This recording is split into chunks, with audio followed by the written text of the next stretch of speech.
Continue acompanhando a entrevista que a equipe do site Torcida Celeste fez com Alberto Rodrigues, o narrador mais vibrante do Brasil. A infância, assim, Alberto Rodrigues, você já nasceu no berço de ouro ou foi como a maioria dos brasileiros que sempre passa muita dificuldade? A maioria dos brasileiros. Meu pai era ferroviário naquela época, viu? O salário da Rede Mineira de Aviação atrasava, era um ano. Não é 3 meses, era um ano. Meu pai era gerente da cooperativa lá da Rede Mineira de Aviação. Então ele vivia com uma dificuldade tremenda, né? E os filhos também, né? Às vezes atrasava o pagamento do colégio muitos meses, o padre reclamava, você precisa pagar, espera. Depois ele pagou, né? Aí quando entrou Magalhães Pinto no governo de Minas, ele pôs tudo em dia. Por que começou a narrar jogos de futebol? E quando foi? E qual emissora se tornou profissional? Eu comecei a narrar jogo quando era garoto, radiava jogos de botão. Era um fanático por jogo de botão na época, de menino, né?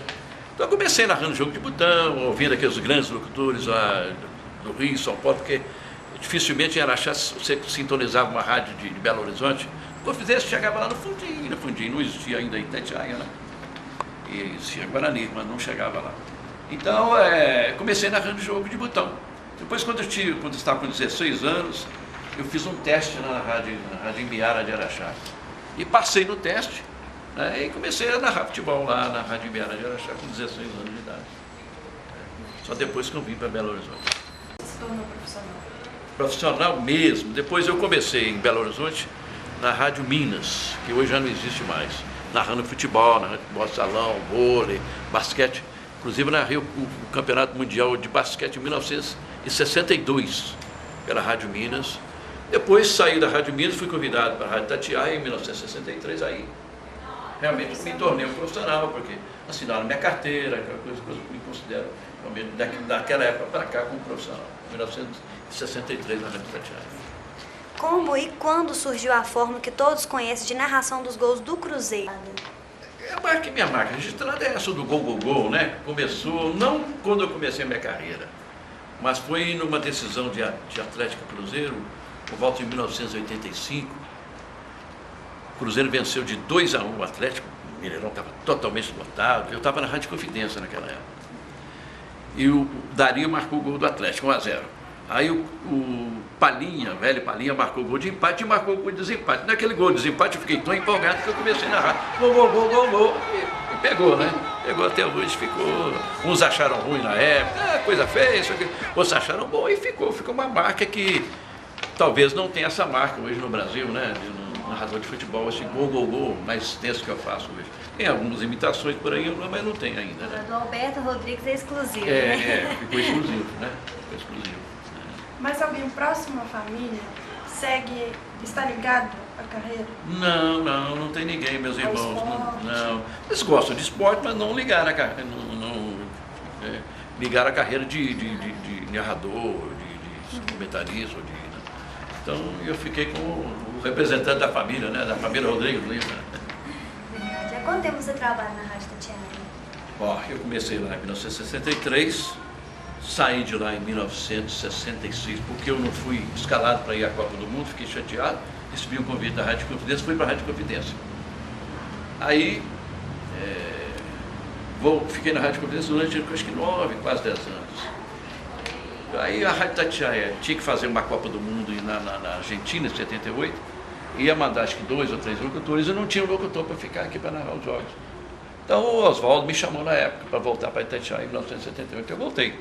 Então, naquela época, eu comecei já a narrar os jogos da Copa Libertadores, do Atlético, era o representante de Minas, o restante do Campeonato Brasileiro, né? Aí foi meu retorno na Rádio Itatiaia em 1978. E além da Rádio Itatiaia, você trabalhou em quantas emissoras de rádio? Como eu disse agora, comecei na Rádio Imbiara de Araxá, né? Que foi meu primeiro, era ainda muito moleque. E depois fui para a Rádio Minas, que hoje não existe, era chamada Emissora do Lar, né? Fui para a Rádio Confidência, tive uma passagem para a Rádio Jornal de Minas também. Eu teve uma época que eu desisti do rádio, eu estava achando tão chato.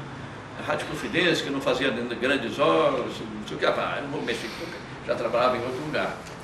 Mas fiquei fiquei parado uns 8 meses, falando, não quero mexer com rádio. Aí nesse ínterim, a Rádio Jornal me chamou, a Jornal de Minas, que tinha uma equipe até boa, Sérgio Ferrara, que era um comentarista, Afonso Alberto, que era um repórter, o Mário, que era um dos narradores, me chamou, eu fui fazer alguns jogos, e aquela final que o Atlético perdeu para o São Paulo, no Mineirão, em 77, né?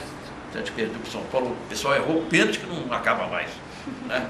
O Pedro deve lembrar disso.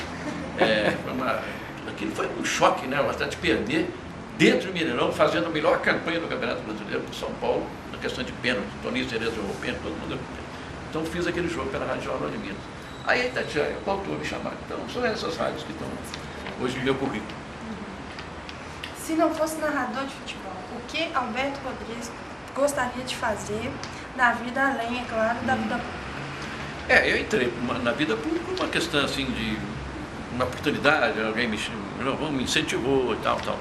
Mas não era o meu desejo, né? Eu sempre fui um admirador de um médico ou de um grande advogado. Eu poderia ter sido um advogado, um médico. São profissões que eu admiro muito. Você se lembra do seu primeiro gol narrado como profissional do rádio? Não lembro, tantos gols que eu já narrei nesse mundo, mas eu sempre falo que o meu primeiro gol, mesmo, que ficou na lembrança, e é uma lembrança de muita gente, foi o primeiro gol que eu narrei no Mineirão, na inauguração do Mineirão. Porque eu fiz o primeiro jogo do Mineirão, em 1965, 5 de setembro de 1965, pela Rádio Itatiaia. Eram 2 narradores, o Valdir Rodrigues, que já não está narrando muitos anos mais, e eu entrei no segundo tempo narrando. E narrei aquele gol que ficou marcado, é o gol da história da inauguração do Mineirão, o gol do Buglé, que era um jogador do Atlético, aos 2 minutos da etapa complementar. Então esse ficou na minha lembrança, embora hoje a própria Rádio Itatiaia não tenha esse gol gravado, né?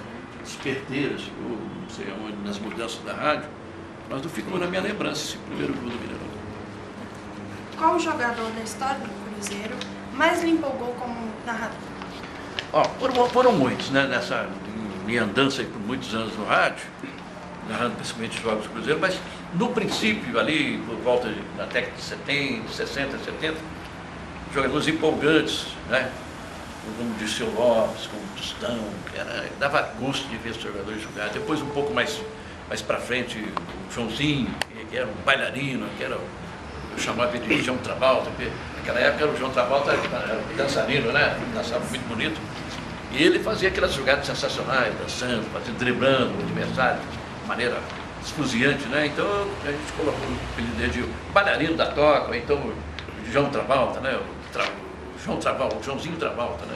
Ficou o Joãozinho. Depois, mais recente, o Alex, o talento azul, realmente um jogador excepcional, né? Outros grandes jogadores passaram pelo Cruzeiro, né? Então, a gente tem muita lembrança bonita e a gente está esquecendo de muita gente ainda, né? E aqueles cabeças de bagre que já vestiram a camisa cruzeira, você se lembra? A gente brincava muito quando tinha um jogador que o pessoal até hoje fala, né? Quer saber sobre os cabeças de bagre? Então ouça a terceira parte da entrevista com Alberto Rodrigues.